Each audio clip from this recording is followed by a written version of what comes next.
আর্জেন্টিনার রোজারিও শহরে জন্ম এক খুদে ছেলের। ছোটবেলা থেকেই সেই খুদের ফুটবল ছিল শ্বাস প্রশ্বাস। কিন্তু ভাগ্য তার জন্য রেখেছিল এক কঠিন পরীক্ষা। তার শরীর স্বাভাবিকভাবে বাড়ছিল না। ডাক্তার বললেন গ্রোথ হরমোন ডেফিসিয়েন্সি, চিকিৎসা ব্যয়বহুল। কিন্তু সেই খুদের ফুটবলের প্রতি ভালোবাসা এতটাই ছিল যে পৃথিবী তার পাশে দাঁড়ালো। স্পেনের ক্লাব বার্সেলোনা তার চিকিৎসার দায়িত্ব নিল, তাকে এক নতুন জীবন দিল। সেই খুদে আর কেউ নন, লিওনেল আন্দ্রেস মেসি, যার বাপায়ের জাদুতে গোটা বিশ্ব চমকে ওঠে।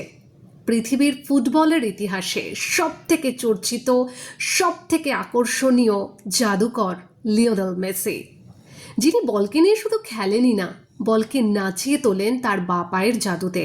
2004 সালে বার্সেলোনার জার্সি গায়ে মাঠে নামা, আর তারপরে এক নতুন যুগের শুরু।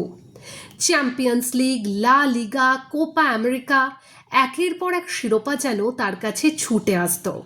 একবার, দুবার, তিনবার নয়, 8বার ব্যালন ডিওর, আর 2022-এ বিশ্বকাপ। সেই কিংবদন্তি লিওনেল মেসি আজ কলকাতাতে। গোটা কলকাতা মেসি জ্বরে কাবু। কে বেস্ট, রোনাল্ডো না লিওনেল মেসি? সেই তর্ক তো চলতেই থাকবে।